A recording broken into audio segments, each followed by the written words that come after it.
Hello, my name is Mark Schipper-Mueller. I'm the product manager for the Alexa LF at ARRI. And as part of this video series, I will be talking a little bit about the Alexa LF sensor. Now, there are two reasons why we developed the Alexa LF camera. First, there's a trend towards full-frame lenses and full-frame cameras. And second, the Alexa 65 was a huge success, which told us there's a demand for large format cameras.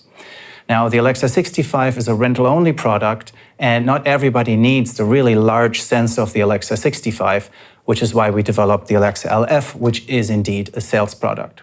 So let's look at the sensors, and we're starting with the Alexa 65 sensor. So this is the really large sensor, Alexa 65, 3 times as big as a regular Alexa Super 35 sensor. In comparison, this is the size of the Alexa LF sensor. This is 4448 by 3096 photo sites. So yes, this is a 4K sensor, and it uses the same photo sites as the regular Super 35 Alexa. So the same size and the same type of photo sites. It also uses the same color science. Now, this sensor is 36.7 by 25.54 millimeters large, which means it's actually larger than full frame, which is why we're calling it not a full frame camera, but a large format camera. And that's how the name Alexa LF came about. So here's a picture of the Alexa LF sensor, and this sensor can be operated in one of 3 modes. Now, the good news is all 3 modes have been approved by Netflix, and Netflix has also approved recording ARRIRAW or ProRes in 3 of the 4 flavors with this camera. But let's look at the 3 sensor modes. Here's the first sensor mode, LF Open Gate. That is the maximum image area and the maximum resolution you can get from this camera. It's 4448 by 3096 pixels, and you don't have any surround view because there's nothing around it anymore. You record everything the sensor sees. In order to cover this sensor area, you need a full-frame lens, and the maximum speed is an amazing 90 frames a second on this sensor mode. Here comes the second sensor mode. This is LF 2.39:1.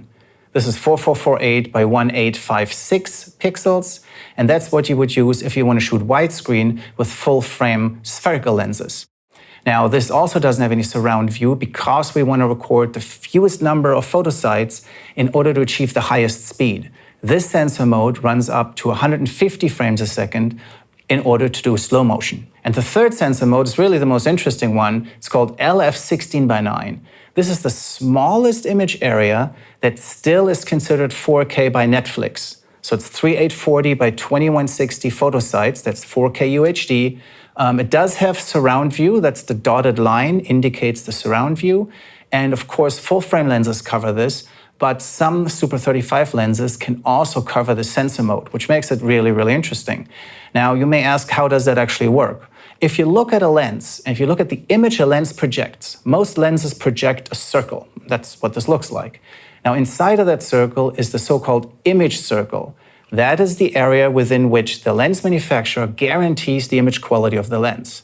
But outside of the image circle, there is still light. This is the so-called illumination circle. We found that the illumination circle of the ultra primes, starting from 20 millimeters on and longer, cover the LF 16:9 sensor mode.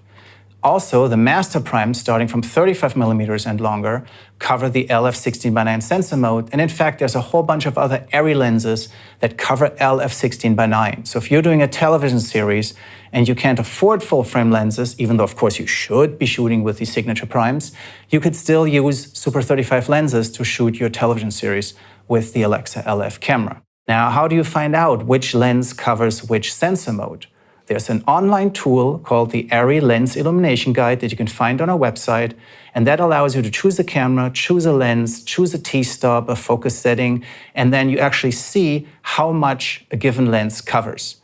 And I spent a very enjoyable weekend with the Lens Illumination Guide, just playing around there, and I found that the ultra primes, starting from 20 millimeters on and longer, actually cover the LF 16:9 sensor area. Also, the master primes, starting from 35 millimeter and longer, cover the LF 16:9 sensor area.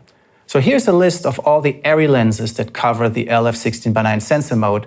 Of course, you should shoot your own tests, try other lenses, see what you find. Now, what if you want to shoot with a PL Super 35 lens on this camera, on the Alexa LF, and match a Super 35 Alexa? Well, there are two ways to go. If you're shooting with anamorphic Super 35 lenses, you can set the camera to LF16:9 sensor mode, which is 3840 by 2160, and that is exactly the same height as the Super 35 6:5 sensor mode. That's the sensor mode you would use on a Super 35 Alexa for anamorphic lenses. So all you need to do then in post, crop off the edges of the image, and you have the same image that you would have if you shot with a Super 35 Alexa. Now, if you're shooting with spherical lenses, one of the ways you could go is use the LF2.39:1 sensor mode. That has the advantage you can go up to 150 frames a second, and it is almost the same height as the Super 35 3.2K sensor mode. Now, LF2.39:1 is 1856 photosites high, and the 3.2K is 1800 photosites high. So it's almost the same. And again, you chop off the sides, you have the same result. That is it. Here's a brief recap now. So the LF sensor is slightly larger than full frame. It can be operated in one of three sensor modes. You can use some Super 35 lenses for a 4K show in LF16:9 sensor mode. To find out which lens covers which sensor mode, use the online lens illumination guide. And all three sensor modes, as well as ARRIRAW and ProRes recording, are Netflix compatible. Thank you very much.